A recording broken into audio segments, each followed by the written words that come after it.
অবশেষে প্রবাসীদের জন্য সুখবর আমি মনে করি। দীর্ঘদিনের সংগ্রাম, আমরা এই বিষয়গুলো নিয়ে আমরা কথা বলছি। বাংলাদেশের প্রবাসী খাতে যত ধরনের অপচয়, সিন্ডিকেট বাণিজ্য, দুর্নীতি, লুটপাট হয়, প্রত্যেকটা জায়গা নিয়ে কথা বলেছি। অ্যাম্বাসেডার্স, হাই কমিশনার্সদেরকে লাইভে আনতাম, এনেও আমরা বলেছি, জিজ্ঞেস করেছি, কাজের কাজ কিছু হয় নাই। কেন হয় নাই? কারণ তৎকালীন যে সরকার ছিল মহা দুর্নীতিগ্রস্ত, মানে চুরের বাচ্চা চুর যারা ছিল তাদের কারণে হয় নাই। বিকজ প্রধানমন্ত্রীর কার্যালয় থেকে শুরু করে, শেখ রেহানা থেকে শুরু করে, সজীব ওয়াজেদ জয় থেকে শুরু করে প্রত্যেকটা বাংলাদেশের প্রবাসীদের এই আপনার এই ঘাম ঝরানো টাকার যে অংশটা বিমান বাংলাদেশ এয়ারলাইন্স নিত, সেখানে তারা নিতেন এগুলো ভাগ করে। দায়িত্ব নিয়ে অলফ করে বলছি, এর আগে বলেছি অনেকবার। অবশেষে কিছুটা সুখবর আমাদের প্রতিবাদের কারণে। এবং আমি মনে করি, আমি যে হুমকি দিয়েছিলাম কয়েকদিন আগে, আমি যেটা করতাম অনেকদিন ধরেই চিন্তা ভাবনা করেছিলাম যে বিমানের বিরুদ্ধে একটা ব্যবস্থা নিবই, কিন্তু দেশের পতাকাবাহী ক্ষতিগ্রস্ত হবে বাংলাদেশ, যেহেতু আমরা বাংলাদেশের জন্য এখানে কাজ করি, ভিউয়ের জন্য না, টাকা কামানোর জন্য না, কোনো ব্যক্তিগত লাভের জন্য না, শুধুমাত্র বাংলাদেশের এই দুর্বৃত্তায়িত রাষ্ট্র থেকে, রাষ্ট্র ব্যবস্থায় দুর্বৃত্তদের হাত থেকে সাধারণ মানুষকে কিছুটা উপশম দেওয়ার জন্য আমাদের এই ক্ষুদ্র প্রচেষ্টা। Ladies and gentleman, it does work. অনেক প্রবাসীরা হয়তো তখন বলতে পারেন, ও আপনি দেশের বিরুদ্ধে চলে গেছেন। Enough is enough. অনেক টাইম দিয়েছি আপনাদেরকে, এবার এগুলো আর হবে না।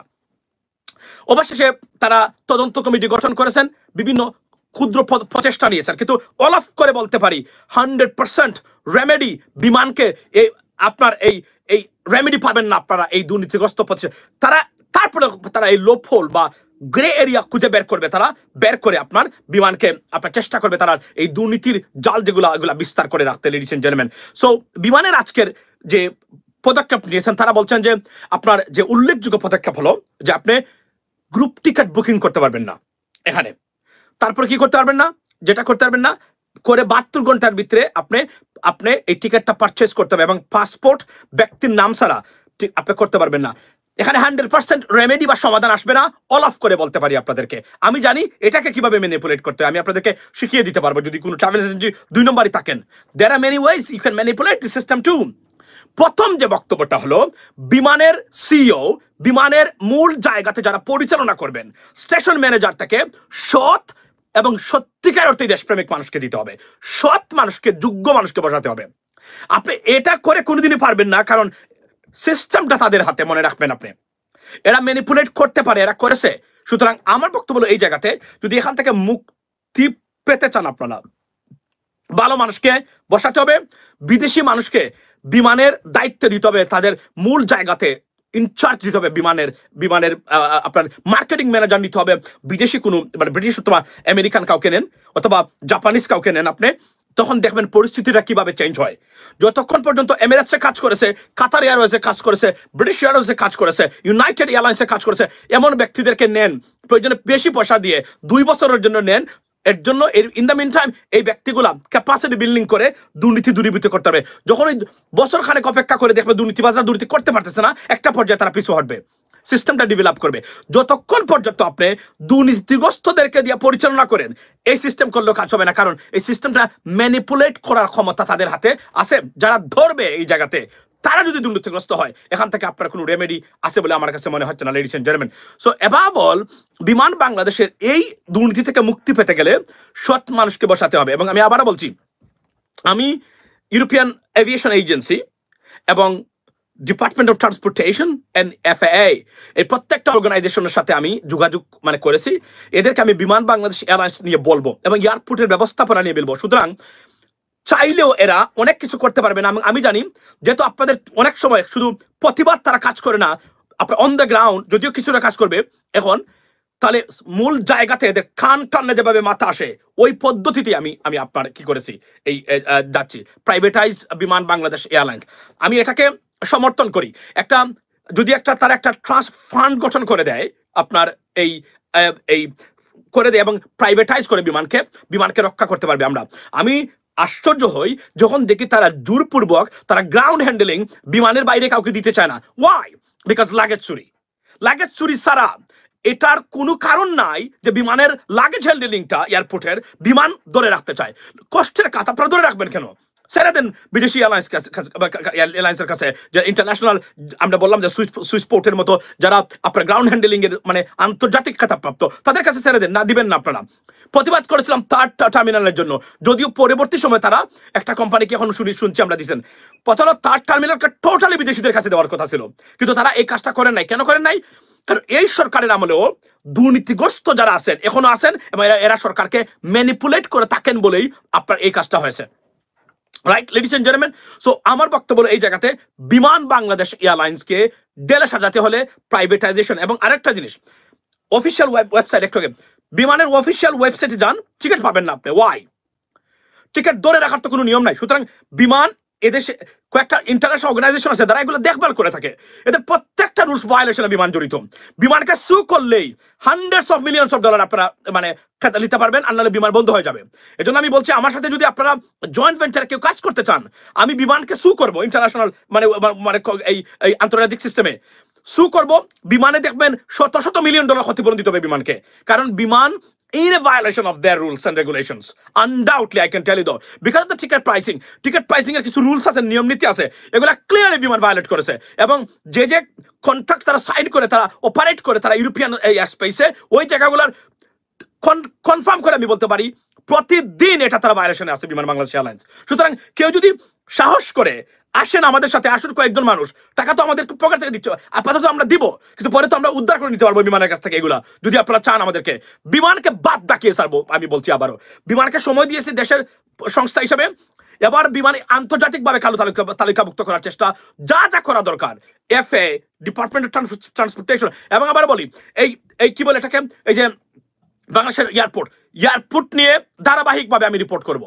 সুতরাং বি কেয়ারফুল, আমি আপনাদেরকে বলছি, আমি জানি আপনারা দেখতেছেন শুনতেছেন, be careful, fix your fucking ass, otherwise এটা ভয়ঙ্কর একটা বিপদের সম্মুখীন হবেন আপনারা, আপনাদেরকে ছাড় দেওয়া হবে না। কারণ এতটা দুর্নীতি, লুটপাট, কোভিডের সময় আপনারা কি করেছেন আমরা দেখেছি, দিনে দুপুরে ডাকাতি করেছেন আপনারা বাংলাদেশের প্রবাসীদেরকে, এটা মেনে নেওয়া যায় না। এবার বলছি, বিমানের আমি যদি বিমানের কোনো ডাইরেক্টরকে কখনো সামনে পাই, আমি কান ধরে জিজ্ঞেস করব, এটা আমি আপনাদেরকে বলে দিলাম আজকে, কান ধরে জিজ্ঞেস করব যে এই ডাকাতি এবং চুরি যদি না বন্ধ করে, তাহলে যেভাবে চলছে এখন মানে মব জাস্টিস, এটা পড়তে পারে বিমানের উপরে। সরি টু সে দ্যাট, এটা পড়তে পারে যে কোন সময় বিমানের ডাইরেক্টর বা মানে যারা সিইও টিও এগুলো আছেন, উই ডোন্ট কেয়ার, চুরের সাথে কোনো সম্পর্ক নাই, চুরের বাচ্চাদের সাথে কোনো ভদ্রতা দেখানো হবে না। That's the bottom line. আপনারা যে ধরনের কাজ করেছেন এই 15-16 বছর বিমানকে নিয়ে, বিমান আনএক্সেপ্টেবল, এদের ইট করে নেওয়া দরকার ছিল প্রত্যেকটা জায়গা থেকে বিমানের। তারপরে এখনো প্রবাসীরা আছে, ফিক্স করে ফেলেন, না হলে কিন্তু এখন যা খাবেন বেতনও পাবেন না, চাকরি চলে যাবে। এবং আমি আবার বলছি, আমি যদি মাথা বেঁধে লেগে যাই, আপনাদের বাদ ডাকিয়ে ছাড়বো বিমানকে, এটা বলে দিচ্ছি কিন্তু।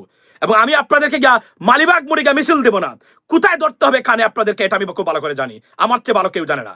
এটা মাইন্ডেড, এটা আমি করবো। আমি অলরেডি কয়েকজন এভিয়েশন এক্সপার্টের সাথে আমি যুক্ত আছি, আমি তাদের সাথে কথা বলছি, যে কোন সময় আমি ইন্টারন্যাশনাল এভিয়েশন এক্সপার্টস যারা আছেন তাদের সাথে লাইভ করার অগ্রিম ঘোষণা দিয়ে গেলাম। আমি ব্রিঙ্গিং দেম ইন, আমি সময় পাই না, এই জন্য আমি করতে পারি না। বিদেশিদেরকে নিয়ে আমি প্রায় সময় লাইভ করে থাকি, আপনারা জানেন, আমি করব। আমি আনতেছি, আমি তাদেরকে এনে আপনাদের সামনে আমি বিস্তারিত আপনাদের সামনে উনাদের মাধ্যমে তুলে ধরাবো যে কিভাবে বিমান টিকিট প্রাইসিং এ সীমাহীন দুর্নীতি এবং ইন্টারন্যাশনাল সিস্টেমসটাকে কিভাবে ভায়োলেট করে থাকছে প্রতিদিন। এবং এটা US department of transportation and FAA এই রুলসের completely contradictory and in violation. So they should not operate মানে flight in and out of the United States, they should not, because they are in a violation. That's the bottom line. এখন এটা আমরা চাই না এটা হোক, কিন্তু বিমান যদি সত্যিকার অর্থে এখন থেকে আপনারা তারা নিয়েছেন কিছু পদক্ষেপ, আমি জানি এই পদক্ষেপগুলো কাজ করবে না। আমি আবার বলছি, বিমান বাংলাদেশের MD CEO বিদেশ থেকে নেন, যদি না মানুষ পান আমাকে বলেন, আমি আপনাদেরকে 2 জন মানুষের নাম রেকমেন্ড করে দেব। বিমানকে 2 থেকে 3 বছরের ভিতরে 4 স্টারে উন্নীত করে আন্তর্জাতিকভাবে বিমানকে স্বীকৃতি দেওয়াতে পারে। আমি এই ব্যবস্থা আমি আপনাদেরকে বললাম, এই মানুষ আছে আমার কাছে, আপনারা নেবেন। আমি এভিয়েশনে খুব প্যাশন, আমার খুব ইন্টারেস্ট আমার এই জায়গাতে, সত্য কথা বলছি আমি আপনাদেরকে। সো আপনার এটা আমি করতে পারি বাংলাদেশের মানুষের জন্য, দ্যাটস দ্য বটম লাইন। তো এখন আমরা দেখবো কি পরিমাণ তারা করেন, এটার জন্য আমরা অপেক্ষা করব লেডিস এন্ড জেন্টলম্যান। আগামীতে কোন পর্যায়ে যায় বিমান, কি কি পদক্ষেপ নেয়, এবং সত্যিকার অর্থেই প্রবাসীরা হয়রানি এবং এয়ারপোর্ট ব্যবস্থাপনায় মুক্তি পাচ্ছে কিনা। উন্নতি হয়েছে আনডাউটলি, তবে আমরা এটা চেষ্টা করবো লেডিস এন্ড জেন্টলম্যান। সো বিমান নিয়ে আমি বলি আবারও, ধর্মমন্ত্রী এবং যারা আছেন আসিফ নজরুল সহ যারা এটা করেছেন, ধন্যবাদ দিই আপনাদেরকে। তবে এটার রেমেডি এখানে না, যতক্ষণ পর্যন্ত ব্যবস্থাপনা চেঞ্জ না করবেন, ম্যানেজমেন্ট চেঞ্জ না করবেন, ততক্ষণ পর্যন্ত এটা মুক্তি আপনি পাবেন না। আপনারা যাদেরকে দিয়েছেন এরা এখনো দুর্নীতিগ্রস্ত। বিমানের এমডি, বিমানের সিইও, বিমানের ডাইরেক্টরস যারা দুর্নীতিগ্রস্ত, দ্যাট করাপ্টেড ইন্ডিভিজুয়ালস, দায়িত্ব নিয়ে আমি বলছি, আমি তাদের সম্বন্ধে জেনেই বলছি এরা দুর্নীতিগ্রস্ত। সুতরাং এদেরকে দিয়ে আপনি 100% পরিবর্তন করাতে পারবেন না। পরিবর্তনের জন্য যা যা করা দরকার সেটা আপনাদেরকে করতে হবে লেডিস এন্ড জেন্টলম্যান। সো বিমান নিয়ে অবশেষে প্রবাসী যারা আছেন আস্থা রাখুন, এদেরকে আমি সিস্টেম করে দিচ্ছি। আপনারা প্রতিবাদ যে জায়গা থেকে করবার করেন, কিন্তু আমি জানি কোন জায়গাতে, এই দেখেন আমার হুমকি, এফএ এবং ডিপার্টমেন্ট অফ ট্রান্সপোর্টেশন এই দুইটা জায়গাতে ধরলে বিমান কিন্তু ইন্টারন্যাশনাল চলতে পারবে না ঠিক মতো, যদি এরা গুরুত্ব দেয় এবং এরা কাজ করে বিমানকে নিয়ে, ট্রাস্ট মি। এবং আমি জিজ্ঞেস করবো তাদেরকে যে বিমানের মতো দুর্নীতিগ্রস্ত একটা প্রতিষ্ঠানকে স্লট দিয়েছেন কোন কারণে? এটা কি সিন্ডিকেট বাণিজ্য মানে মানে মনোপলিতে হেল্প করার জন্য, না অন্য কোনো কারণে? এজন্য আমি বলছি, আমি এটা মানে ভিগোরিয়াসলি এটা করার আগে আমাকে ভাবতে হবে এটা আওয়ার ন্যাশনাল মানে ফ্ল্যাগ এয়ারলাইন্স, রাইট? এতে আমাদেরকে এটা মাথায় রাখতে হবে, কারণ ক্ষতিগ্রস্ত হলে দেশ ক্ষতিগ্রস্ত হবে। এই সুযোগটা দিচ্ছে লাস্টবার। আমি বলছিলাম, প্রথমে বলছিলাম 48 ঘন্টা, পরে 72 ঘন্টা বলছি, এখন আমি আরো কিছুদিন অপেক্ষা করব। আমরা দেখতে চাই দে টুক অ্যাকশনস অলরেডি, রাইট? সো আমরা দেখতে চাই তারা কোন কোন মানে মানে আপনার বিমানের কলিজায়, আমি তুষারে চৌধুরী বিমানের, আচ্ছা কি বলছেন, বিমানের কলিজায় আমি 1990-তে হাত দিয়েছিলাম। Thank you so much Parvez ভাই। সো আজকে আপনারা জানেন যে এই প্রতিষ্ঠানগুলার নামও অনেকে আপনারা হয়তো শুনেন নাই, যারা এটা দেখভাল করে থাকেন। This are the governing body, they watch overseas this aviation industry of this world, so they know that and they cannot do that. So European airspace বিমান যদি এই রেগুলেশনস গুলো ভায়োলেট করে থাকে, they should not operate their flights in European airspace. আমি be careful, আমি আবার বলছি, আমি কিন্তু জানি কোথায় যাইতে হয়, কোথায় কার সাথে যোগাযোগ করতে হয়, খুব ভালো করে আমার জানা আছে। So be careful. আর আমার কোনো মানুষ লাগবে না এখানে তাদের সাথে কথা বলতে, যোগাযোগ করতে, অ্যাক্সেসের কোনো মানে অভাব নেই। সুতরাং বি কেয়ারফুল। আমি উদাহরণ এবং হুঁশিয়ার করে দিচ্ছি বিমান বাংলাদেশ এয়ারলাইন্সকে, if you do not fix yourself, you could end up having cancelled all the flights in and out of the European, particularly United States. এটা আমি আবারও বলছি, আমি এফএকে এবং ডিপার্টমেন্ট অফ ট্রান্সপোর্টেশন দুটো জায়গাতে আমি দায়িত্ব নিয়ে বলছি, আমি বিমানকে বাপ ডাকি ছাড়তে পারবো ওই জায়গা থেকে। এটা আমার সম্ভব এবং আমি দেখেছি, এবং আমি now I am very closer to that even though. So be careful বিমান বাংলাদেশ এয়ারলাইন্স যারা আছেন, আপনারা করাপ্টেড, এত লক্ষ লক্ষ মানে কোটি প্রবাসী আমাদের, তাদের মানে আশ্রয়স্থল বিমান বাংলাদেশ এয়ারলাইন্স। এখানে আপনারা দুর্নীতি করবেন, এত বছর ধরে আমরা সহ্য করেছি, আর সহ্য করা হবে না। এবং স্টেশন ম্যানেজার যারা আছেন, বি কেয়ারফুল, বলে দিচ্ছে কিন্তু, ইংল্যান্ড বলেন আর এখানে কারা আসবেন, আমেরিকাতে যিনি স্টেশন ম্যানেজার আসবেন তার বাপের নাম বলিয়ে দেবো আমরা। I can bet on that. আমেরিকার মাটিতে এসে বিমানকে নিয়ে দুর্নীতি করতে পারবে না, বিমানের যে কর্মকর্তা আসবে তার বাপের ক্ষমতা নাই। চ্যালেঞ্জ দিয়ে বলছি আজকে ইন অ্যাডভান্স, আসুক উনি আমেরিকাতে, আসে এখানে ইংল্যান্ডের মতো লন্ডনে যেভাবে বসে স্টেশন ম্যানেজার দুর্নীতি করে বিমানের, এখানে করুক, তার বাপের ক্ষমতা থাকলে করুক, আমরা এখানে আসি না, দেখিয়ে দেবো আমরা, এখানে গ্রেফতার করিয়ে ছাড়বো এখানে দুর্নীতির জন্য।